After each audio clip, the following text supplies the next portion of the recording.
নতুন সময় থেকে আমি আবার হাজির নতুন কিছু নিয়ে আজ খুব সুন্দর একটা ওয়ালমেট দেখাবো আমি। তো এটার মধ্যে হচ্ছে আমি ক্লেটাকে ফুলের পাপড়িয়া করে তারপর হচ্ছে ছুরির সাহায্যে এটা আমি দাগ দিয়ে নেব, পাপড়ির মধ্যে দাগ দিয়ে নেব। তো এইভাবে আমি অনেকগুলো করে নেব আগ থেকেই।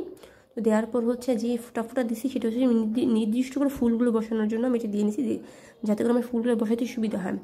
আর পাপড়িগুলো অবশ্যই শুকিয়ে নিতে হবে, তাহলে সেক্ষেত্রে হচ্ছে আপনার ধরতে সুবিধা হবে, ফুলগুলো পাপড়িগুলো নষ্ট হয়ে যাবে না। আপনি যেভাবে বসাতে চান ঠিক সেভাবে বসাতে পারবেন। তো আমি এক এক করে সবগুলো পাপড়ি আমি বসায় নেব।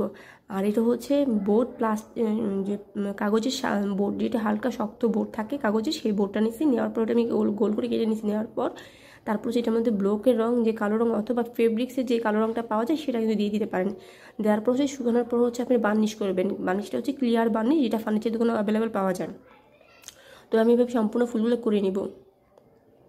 আর যারা আমার চ্যানেলে নতুন অবশ্যই সাবস্ক্রাইব করে বেল আইকন দিয়ে পাশেই থাকবেন, লাইক শেয়ার কমেন্ট এটা একটু করে দিবেন। আর যারা আমার কাছে কাজ শিখতে চান অবশ্যই আমার চ্যানেলটার সাথে নতুন সমাহার পেজের মধ্যে হচ্ছে আপনি লিঙ্ক দিয়ে রাখবেন বা আপনি মেসেজ দিয়ে রাখবেন শিখতে চাই। আর অবশ্যই ফোন নাম্বারটা দিয়ে আমি আমার সময় মতো অবশ্যই যোগাযোগ করে নেব। তার মধ্যে হচ্ছে আমি পাপড়ি দিয়ে আমি সবুজ দিয়ে পাতা দিয়ে নেব। আপনারা পাতা কোনো নির্দিষ্ট নেই, পাতা কম বেশি দিতে পারেন, কোনো সমস্যা নেই, কিন্তু ফুল থাকবে যেখানে সেটা অবশ্যই পাতা থাকবে। তো আমি এখানে এক এক করে পাতাগুলো দিয়ে নেব। আর পাতাগুলো অবশ্যই কাঁচা অবস্থায় দিতে হবে, কারণ এটা শুকালে হচ্ছে পাতাগুলো আপনি যেহেতু নড়াচড়া করা যাবে না, সেই জন্য পাতাগুলো কাঁচা অবস্থায় মিশাতে হবে। আর দেওয়ার ফুলগুলোর মাঝখানে হচ্ছে হলুদ প্লেটটা বসাই দেবো। দেওয়ার পর হচ্ছে আমি কাঠি বা শলার কাঠির সাহায্যে আমি একটু গুঁতো দিয়ে ফোটা করে নেব। দেখতে পাচ্ছেন, আমি আশা করি বুঝতে পারছেন কীভাবে করে হবে। তো আমি সব করে নেব। তারপর হচ্ছে যে ক্লেটা আমি হচ্ছে ওয়েলকামটা লিখলাম, সেটা কিন্তু ক্লে দিয়েই আমার তৈরি করা। আমি এটা মোটা করে নিচ্ছি। আবার এই ওয়েলকামটা হচ্ছে দরজার উপর থাকবে, যেহেতু এটা একটা ওয়ালমেট দরজার উপরেই থাকবে, দরজাটা খুলে দেখা যায়। আর এটা হচ্ছে যে সুতোটা হচ্ছে আমি এটার মধ্যে গ্লুগান দিয়ে আমি লাগাই নেবো এখানে, যেহেতু এটা একটু শক্তভাবে লাগতে হবে, সেই জন্য এটা গ্লুগান দিয়ে লাগলে হবে, আরিকা দিয়ে ভালো হবে না। তো এই জন্য আমি এটা গ্লুগান এখানে ইউজ করছি। তো গ্লুগান দিয়ে আমি সম্পূর্ণটা শেষ করে নেবো সুন্দরভাবে শক্ত করে।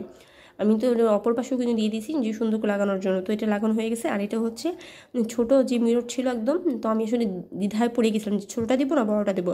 উনি এসে বললেন না বড়োটা দেবো, দেখতে খুব সুন্দর লাগবে। তারপর চিন্তা ভাবনা করে দেখলাম ঠিক আছে বড়োটা দিই, দেখি কেমন লাগে। তো আমি এক এক করে কিন্তু এখানে গ্লুগান দিয়ে দিয়েছি। আমি কিন্তু আইকা দিয়েও দিতে পারবেন, সমস্যা নেই, তবে একটু সময় লাগবে। তো এই জন্য আমি চিন্তা করলাম যে গ্লুগানটা দিয়ে আমার কাজটা সহজ হয়ে যাবে। তো আমি গ্লুগানটা দিয়ে সম্পূর্ণ আমি এক এক করে গোল করে আমি একদম ফিল আপ করে ফেলবো। আর এটা করার পর আসলে এতটা সুন্দর হবে যে আসলে আমি নিজেও ভাবতে পারিনি যে এতটা সুন্দর হবে। তো আসলে হাতের কাজ যে কোনো জিনিসই করার পর পরিপূর্ণ করার পর কিন্তু এটা আসলে সৌন্দর্যটা ফুটে ওঠে। এটা করার পর আমি আসলে নিজেটা অনেকটা অবাক হয়ে গেছি। যাই হোক, মাঝখানে আমি 4টা ছোটো ছোটো কাঁচের আয়না বসাই দিলাম।